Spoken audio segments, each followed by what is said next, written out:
Polis sehingga jam 12 tengah hari ini telah menerima sebanyak 642 laporan polis.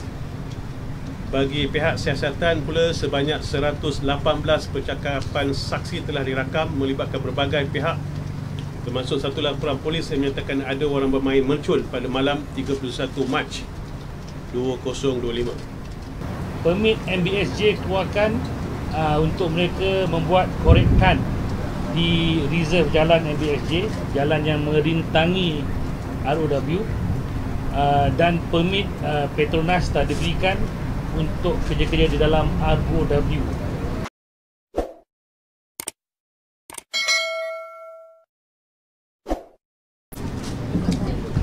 Okey, saya mulakan sebelum hujan makin lebat. Bismillahirrahmanirrahim. Assalamualaikum warahmatullahi wabarakatuh dan selamat petang. Bersama dengan saya adalah pengarah dan juga wakil daripada agensi-agensi teknikal yang bantu dalam siasatan dan juga pengoperasian di tempat kejadian. Jadi perkembangan siasatan insiden ataupun bencana kebocoran saluran paip gas utama Putra Heights 6 April hari ke-6. Saya mulakan dengan perkembangan penilaian rumah. Okey. Pengarah bomba bersama dengan saya, pihak bomba telah selesai membuat penilaian kerosakan rumah bagi kali kedua yang lebih terperinci. Termasuk dalam rumah, penilaian kali ini merangkumi radius yang lebih besar, iaitu 325 meter, yang mana sebelum ini radius yang digunakan adalah 280 meter. Hasil penilaian ini diumumkan bahawa pihak bomba mengesahkan daripada 439 rumah yang dinilai dalam radius tersebut, sebanyak 220 rumah adalah selamat, iaitu tidak terjejas. Manakala rumah terjejas adalah sebanyak 219 rumah. Daripada jumlah ini, 87 rumah adalah mengalami kerosakan yang melebihi 20%. Kita kategorikan sebagai kerosakan besar, manakala 132 rumah mengalami kerosakan kecil, kurang daripada 20%. Secara keseluruhannya, 320 rumah selamat ataupun terjejas bawah 20%, iaitu 80% daripada rumah-rumah yang terjejas ini boleh diduduki lah. Okey. Rumah-rumah yang mengalami kerosakan di bawah 20% dibenarkan dibaiki oleh penghuni atau tuan rumah mulai hari ini. Senarai rumah-rumah tersebut akan diedarkan dan dimaklumkan kepada tuan rumah. Sehingga sekarang sebanyak 130 rumah telah pun boleh diduduki sebelum ini, dan kita dapati hasil semakan 40 rumah telah pun dihuni oleh penghuni. Pada hari ini, semakan juga telah dibuat di rumah-rumah di Kampung Kuala Sungai Baru, dan kita telah membenarkan sebanyak 21 rumah boleh diduduki oleh penghuni. Jadi jumlah yang telah kita benarkan sehingga hari ini adalah 151 rumah yang telah diperiksa oleh pihak JKR, pihak bomba dan juga pihak TNB, di mana rumah yang selamat diduduki dan ada utiliti, iaitu air, elektrik dan juga air. Itu adalah berkaitan dengan pemeriksaan ataupun penilaian rumah. Yang kedua adalah siasatan oleh polis. Kertas inkuari polis untuk mengetahui sebarang unsur-unsur jenayah. Pihak polis telah menjalankan siasatan dengan menggali semula laluan paip kumbahan yang dipasang oleh sebuah syarikat kontraktor. Didapati paip kumbahan ini dipasang pada kedalaman 22.1 meter daripada arah jalan yang sedia ada. Keterangan lanjut didapati kerja-kerja korekan telah dibuat oleh kontraktor ini tidak melebihi 3 meter sepanjang jalan tersebut dengan lebar korekan 1.5 meter. Kerja-kerja korekan dan pemasangan ini telah dilakukan sepanjang lebih kurang 30 meter dan dipercayai akan disambung lagi. Jalan yang melintasi laluan paip gas Petronas ini adalah jalan yang diluluskan.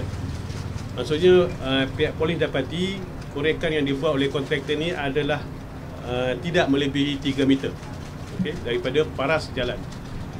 Kerja-kerja galian dilakukan dengan kerja-kerja galian dilakukan yang pihak penyiasat lakukan adalah menggunakan 3 excavator, 1 bulldozer dan 1 backhoe. Sedang diteruskan dan untuk membuka kawasan dan meninjau kedudukan paip Petronas yang dipercayai berada di kedalaman 6 hingga 7 meter. Pihak polis juga dapati paip gas ini berada pada kedalaman 5.6 meter daripada aras jalan. Maksudnya jarak antara paip pembahan dan juga paip gas adalah dalam 1.6 meter. Keadaan fizikal paip ini adalah tidak menunjukkan sebarang gangguan yang nyata. Kerja-kerja galian ini dilakukan dan dipantau oleh pihak polis bersama Petronas, JKR, UPM, DOSH, TNB, Air Selangor dan juga pihak kontraktor sendiri. Adakah kerja-kerja korekan oleh kontraktor ini ada mengganggu laluan paip? Belum dapat ditentukan buat masa ini sehingga keseluruhan pipeline di kawasan tersebut diekspos dan disiasat lanjut. Berkaitan dengan laporan polis, pihak polis sehingga jam 12 tengah hari ini telah menerima sebanyak 642 laporan polis. Bagi pihak siasatan pula sebanyak 118 percakapan saksi telah dirakam melibatkan berbagai pihak, termasuk satu laporan polis yang menyatakan ada orang bermain mercun pada malam 31 Mac 2025. Itu berkaitan dengan siasatan polis, manakala siasatan teknikal oleh DOSH JKKP. Kerja-kerja siasatan belum dapat dimulakan kerana masih dalam fasa menstabilkan ground zero tersebut. Ground tersebut sangat tidak stabil akibat letupan dan kini ditakungi oleh air hujan. Plan tindakan teknikal bagi fasa pemulihan bencana adalah seperti berikut. Fasa pertama, pengaliran sementara monsoon rain yang melintasi paip gas Petronas. Ini kerja ini telah selesai pada hari ini 6 April dan termasuk kerja-kerja heat mapping yang melibatkan 300 meter radius. Seterusnya fasa kedua melibatkan memastikan keselamatan dan kestabilan tanah, menstabilkan keadaan tanah sebelum kerja pengorekan untuk ekspos gas pipeline dan pencarian keterangan fizikal dapat dilakukan, iaitu melibatkan aktiviti ground scanning, soil grading dan juga pemasangan shield pile, iaitu akan berlangsung pada 7 hingga 15 April. Selepas itu barulah kita boleh bersama dengan tim siasatan untuk memeriksa keterangan fizikal di kawasan tersebut. Seterusnya fasa 3 iaitu memudah cara proses siasatan oleh JKKP, DOSH dan juga polis untuk mengenal pasti punca kejadian. Dan fasa keempat memudah cara proses pemeriksaan, pembaikian dan penyambungan semula bekalan paip gas yang terkesan oleh Petronas. Seterusnya adalah status lalu lintas yang ingin saya maklumkan, iaitu Jalan Persiaran Harmoni yang kita ada sekarang ni. PDRM bersama dengan pihak berkuasa tempatan akan membuka ataupun membuat kontraflow laluan lalu lintas di hadapan kemah PKTK daripada arah Kingsley ke arah Petronas. Kontraflow ni akan bermula pada tengah malam ni, 12 tengah malam sehingga selesailah operasi ini. Semua pengguna lalu lintas dinasihatkan mematuhi arahan petugas dan juga papan tanda yang dipaparkan. Hanya kenderaan petugas saja dibenarkan masuk serta penghuni yang mempunyai pas khas untuk kemasukan kediaman mereka. Kenderaan-kenderaan petugas tidak dibenarkan meletakkan kenderaan di kawasan kontraflow. Sekiranya pengguna jalan raya yang tahu jalan alternatif, sila gunakan jalan tersebut bagi mengurangkan kesesakan. Sekian. Ada soalan? Ya.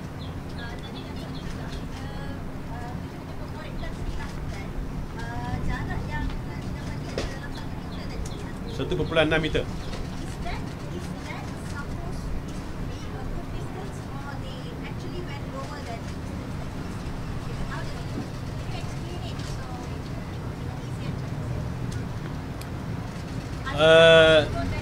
Jarak itu jarak yang dibenarkan dalam kelulusan.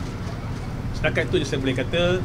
Adakah jarak yang dikorek itu telah mengganggu saluran pipe itu, masih perlu siasatan lanjut. Maksudnya kita kena expose the whole laluan pipe itu daripada tempat itu sampailah ke tempat ground zero tu lah. So kita tak dapat comment on that at this moment. Okay. Ada soalan lain?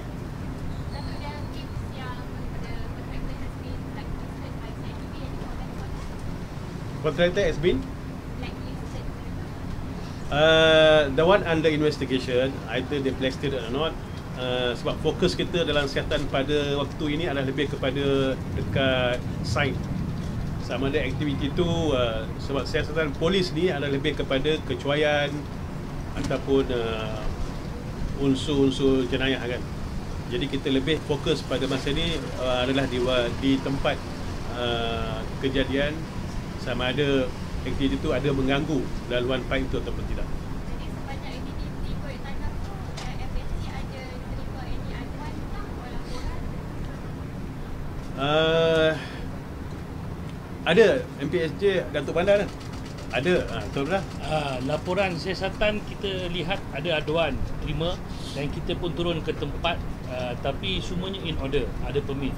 Jadi kita dah bagi maklum kepada pengadu bahawa kerja-kerja yang dibuat ada permit. Laporan berkenaan apa? Korekkan. Laporan korekkan. Laporan tu diterima bila? Laporan MPSJ tu diterima bila? Laporan itu diberikan kepada pengadu melalui sistem SISPA. Bila baca tarikh? Tarikh. Kemudian saya bagilah. Roughly. Kemudian saya bagilah. Ada permit tapi SOP ni dipatuhi tak? Dipatuhi. Permit MBSJ keluarkan untuk mereka membuat korekkan di reserve jalan MBSJ, jalan yang merintangi ROW, dan permit Petronas tak diberikan untuk kerja-kerja di dalam ROW. Okey, ada soalan lagi? Datuk, there are reports saying that the residents have previously lodged complaints that they are worried about the contractor digging at that area. So how many people have you investigated today, and how many complaints were received from the residents previously about that digging work that was ongoing there? The complaint not to the police. Polis tak terima apa-apa komplain. Okay. Complain probably to the majlis. So Datuk Banjar telah pun jawab, mereka ada terima komplain. Okay. And they also verified the complaint about what, and dia pun telah mengesahkan memang ada kerja yang telah dibenarkan. Okay. Ada soalan tadi Datuk kata ada terima laporan yang berkenaan ni ada orang main mencuri. Adakah ini menyebabkan letupan ini berlaku? Dan bila mereka main macam tu, dan mereka main di mana?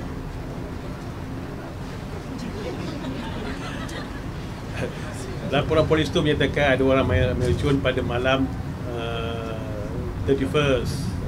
Kejadian berlaku pada pagi 1 bulan April. So pihak polis tak nampak lah kejadian pada waktu tu boleh menyebabkan letupan pada pagi tersebut. Okay. Anyway, we still kita masih menunggu siasatan penuh. Okay, saya cuma maklum pada laporan-laporan yang pihak polis terima. Jadi kita mengalu-alukan maklumat daripada orang awam. Ini maklumat yang mereka nampak. Kita juga menerima video-video daripada orang awam dan sebagainya, which pihak polis tengah meneliti satu persatu yang boleh membantu siasatan. Sebab kita sekarang ni tengah mencari apakah punca letupan from every angle. Police are looking on any criminal elements, and JKKP DOSH tengah melihat dari aspek daripada aspek pekerjaan dan juga keselamatan dan juga kesihatan pekerjaan. Okey. Sehingga kerana ini investigation dah berapa lama siasatan dikeluarkan? Okey, tadi saya dah bagi tahu tadi fasa-fasa dia. Kita akan mengambil masa lagi antara 7 hingga 10 hari untuk stabilkan tanah sebab dia kena pasang sheet pile tu kiri dan kanan. Saya nak bagi tahu kedalaman lubang yang dihasilkan dalam kawah tu adalah 7 meter.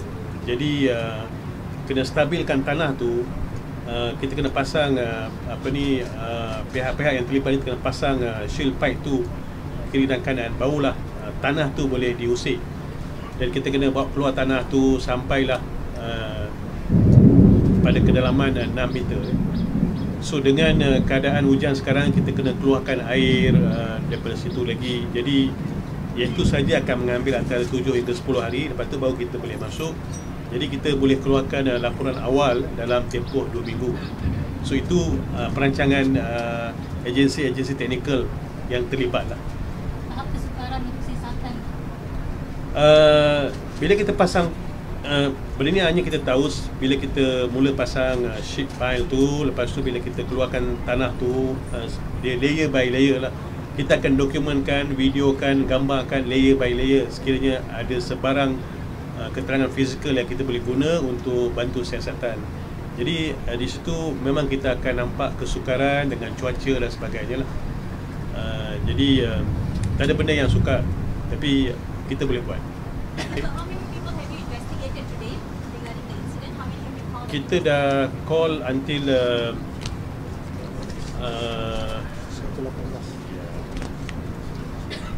118 saksi telah dipanggil untuk diambil keterangan. How many of these are from the contractor side or the owner side? Do you have the breakdown? 15 from the contractor, main con, subcon and our workers. Okay? There are also people asking why the police not revealing the names of the contractor, main con, subcon. Seperti yang saya sebut tadi, fokus sekarang adalah di tempat kejadian, kan? Bukan untuk reveal dulu siapa yang terlibat, sebab ini lebih pada siasatan. Kita pun belum classify ini any crime. Sebab tu polis siasat bawah kertas inquiry polis, di mana polis punya kuasa untuk memanggil individu-individu untuk siasat, dapatkan keterangan, kan? Jadi kita tak boleh terus tuduh siapa-siapa atas apa-apa kelakuan dia yang boleh yang menyebabkan kejadian ini. Jadi kita fokus ke arah punca kejadian. Okey. Dan kita selesai nanti, barulah kita boleh narrow down siapa yang terlibat dan sebagainya. Jadi tak ada sebab kita perlu reveal nama syarikat dan sebagainya. Okey?